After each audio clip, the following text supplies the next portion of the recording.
मु आज आपण सहित शेयर करछि बरकुली आचार। ये एकदम पूरा टेस्टी एकदम पूरा जूसी रहिबो। आपण एहाकू वर्ष वर्ष साइती रखिबे, जम्मा भी खराब होबनी आउ जम्मा भी तेल कांटिया लागिबनी। मु सब ट्रिक सहित सब टिप्स मध्ये शेयर करछि। नमस्कार, लिपा किचन रे आपण समस्त को स्वागत। मु एठी गुटे केजी बरकुली को लूण रे गुळेई की धोई साइला परे लूण रे गुळे की 2 दिन पर्यंत खरारे सुखाइथिली। आ खरारु 2 दिन सुखाइला परे मु ताकू नेई आसीची। एकदम देखंतु बरकोली ऊपरुटी सुखी आइची किंतु भीतर एकदम पूरा नरम रहिची। आ एतिकी ही सुखाइबा, जम्मा भी अधिक सुखाइबानी, काहे कि अधिक सुखाइले बरकोली हमर टाण हे जिवो, जम्मा भी भलो लागिबोनी आ जम्मा भी ये बेसी दिन पर्यंत रहिबोनी। एठी आमे बरकुली को धोईकी सुखेइके ने आसे। आउ ता बरकुली रे थिबा डेम्फोडा को हम छिड़ेइकी बाहर कर नबा। आउ डेम्फोडा रहिले जम्मा भी हमर बरकुली आचार भलो बनिबोनी। आउ डेम्फो को सब मु एठी छिड़ेइ नउची। आउ डेम्फो को छिड़ेइ साइला परे आमे एम्ति बरकुली को धरिकी टिके फटेइ नबा, जो द्वारा कि बरकुली भीतर को मसला जाई परिबो आउ एकदम गुड़र रस जाई परिबो। ये बहुत टेस्टी रहबो। एकदम पूरा वर्ष वर्ष साइती रखिबे, जम्मा भी खराब होबनी, एकदम पूरा नरम रहितबो।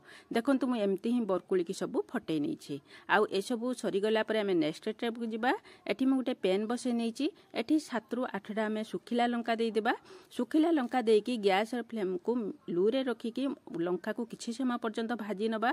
काहे कि लंका हमर भाजिया पई टिके टाइम लागि थाए, सेत पई मु एठी लंका को प्रथम टिके भाजी नैछि। तापरे मु एठी देई दोछि 2 चमच होउछि पानमहुरी। आउ सेम चमच रे 2 चमच देई दोछि गोटा जीरा।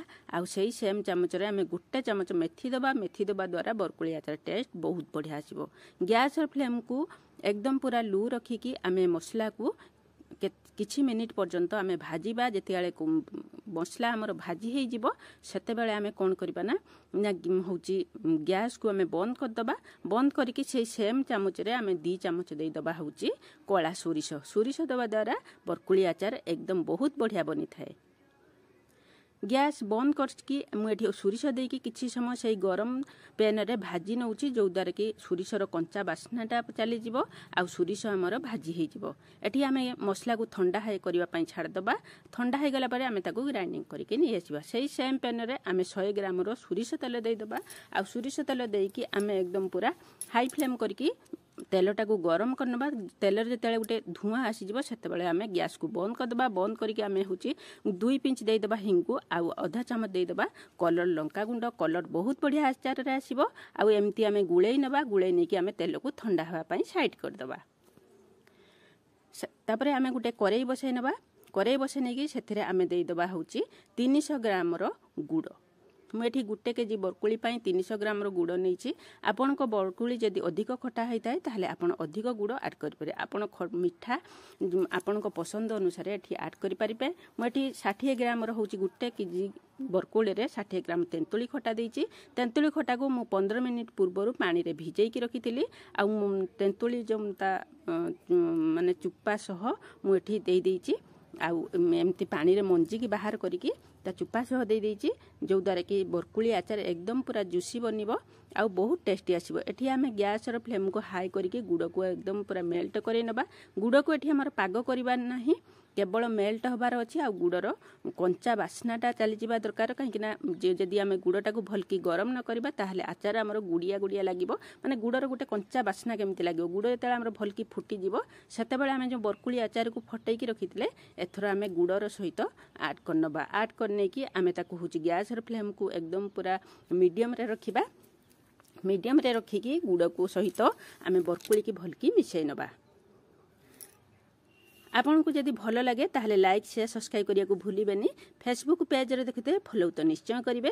देखंतु एठी मोर किछि मिनिट हेई गलानी गुड़ को मिसैबारे, मान 2-3 मिनिट हेई गलानी। एथरा आमे जो मसला को ग्राइंडिंग करी रखिथिले एई मसला रो आमे एठी 2 चमच केवल ऐड करिबा।